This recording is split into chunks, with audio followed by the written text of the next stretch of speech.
नमस्कार दोस्तों, today GK में आपका स्वागत है।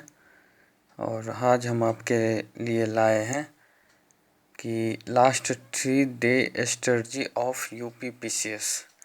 और यूपीपीसीएस के 3 डे ही बचे हुए हैं, तो 11 को एग्ज़ाम है। आज हो गया 8, आपके पास 3 दिन है। तो लास्ट 3 डेज में आप क्या करेंगे, ये मैं आपके सामने आज लाया हूँ। सबसे पहली बात कि लास्ट के 3 डेज जो बचे हुए हैं, इसमें सिर्फ और सिर्फ आप करंट अफेयर्स पर फोकस करें। ये जो डिस्ट्रिक्ट का घटना चक्र वार्षिकांक आता है, ये स्पेशल यूपीपीसीएस के लिए ही है। और इससे जितने भी करंट अफेयर्स आते हैं 30 क्वेश्चन, तो वो सारे इससे आ जाएंगे। तो लास्ट के 3 डेज आप सिर्फ करंट और करंट पर फोकस करें। तो देखिए, करंट में भी हम लोग इस समय क्या पढ़ेंगे, तो उसे हम लोग देखते। तो दोस्तों, सबसे पहले हम लोग पढ़ेंगे राष्ट्रीय परिदृश्य। राष्ट्रीय परिदृश्य पढ़ना बहुत ज़रूरी है। राष्ट्रीय परिदृश्य हम लोग पढ़ेंगे। उसके बाद हम लोग पढ़ेंगे अंतर्राष्ट्रीय परिदृश्य। राष्ट्रीय परिदृश्य पढ़ने के बाद अंतर्राष्ट्रीय परिदृश्य हम लोग पढ़ेंगे। और ये सूक्ष्म दृष्टि तो ज़रूर पढ़ेंगे, जैसे राष्ट्रीय परिदृश्य हो गया, उसके बाद ये सूक्ष्म दृष्टि है। उसके बाद हम लोग विधिक परिदृश्य है। तो राष्ट्रीय परिदृश्य, विधिक परिदृश्य और अंतर्राष्ट्रीय परिदृश्य, ये तीनों तो हम लोग को पढ़ना ही पढ़ना है, चाहे जैसे पढ़ना है। और इसमें भी देखेंगे तो इसमें सम्मेलन भी देख लेंगे। और सम्मेलन के बाद जो इम्पोर्टेंट है, सम्मेलन के बाद अंतर्राष्ट्रीय आप पता है कहाँ कौन सा आया। जैसे देखिए, हरिकेन है, तो ये कहाँ आया, तो यही सब है। और ये वैसे सूचकांक तो ज़रूर ही देखेंगे हम लोग, सूचकांक देखेंगे।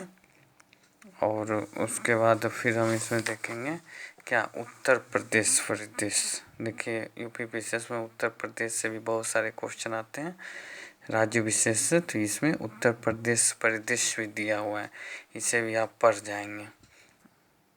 इससे आप पढ़ जाएंगे तो यूपीपीसीएस में सारे क्वेश्चन यहाँ से आ जाएंगे।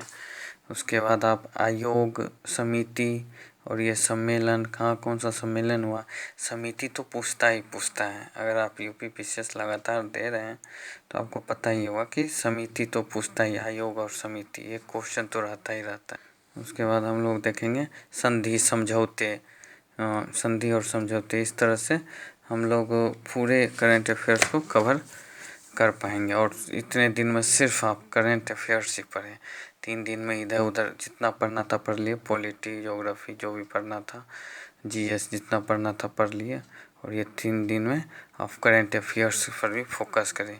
जिस लड़का का सीसेट कमज़ोर है, वो एक दिन सीसेट को भी दे सकते हैं, एक दिन दीजिए और 2 दिन करंट पर तो दीजिए ही दीजिए। जिसका सीसेट कमज़ोर है उसके लिए है, सीसेट जिसका कमज़ोर नहीं है वो तो करंट अफेयर्स ही पढ़े। और आज हो गया 8 तारीख, और आप जाइए 10 को भी, अगर जिसका दूर सेंटर है, जो यूपी से बाहर के स्टूडेंट हैं, वो एक दिन पहले ही जाए, वहाँ होटल ले ले। होटल लेने के बाद 10 को होटल ले लें और 11 को एग्ज़ाम दीजिए और यूपीपीसीएस में सफलता लीजिए। एक दिन जाने से ये होता है कि आप वहाँ से फ्रेश माइंड से होटल में रेस्ट करेंगे। होटल में रेस्ट करने के बाद आपका माइंड फ्रेश रहेगा, और जो एग्ज़ाम देंगे तो उसमें क्वेश्चन भी बनेगा। इसलिए होटल लेना बहुत ज़रूरी है जो बाहर के स्टूडेंट हैं। और कितने लड़के जिस दिन एग्ज़ाम रहता है उसी दिन पहुंचते हैं, पता चलता है वो नींद में रहते हैं और सही से नींद नहीं आती है। वो कैसे, कोई लड़का जब किसी को सही से नींद नहीं आए, वो कैसे करके कोई एग्ज़ाम निकाल सकता है, क्योंकि अब नींद ही नहीं है, दिमाग ही नहीं काम कर रहा है वहाँ पे। भाई, जब मस्तिष्क को आप सही रूप से देंगे रेस्ट, तभी आपका मस्तिष्क एग्ज़ाम सेंटर में भी काम करेगा। इसीलिए एक दिन पहले जाए और वहाँ पे जाके होटल लीजिए, सुबह के एग्ज़ाम दीजिए। और जिसका नज़दीक है उससे होटल लेने की कोई ज़रूरत नहीं है। चलिए, यूपीपीसीएस एग्ज़ाम दीजिए, ऑल द बेस्ट मेरी तरफ से।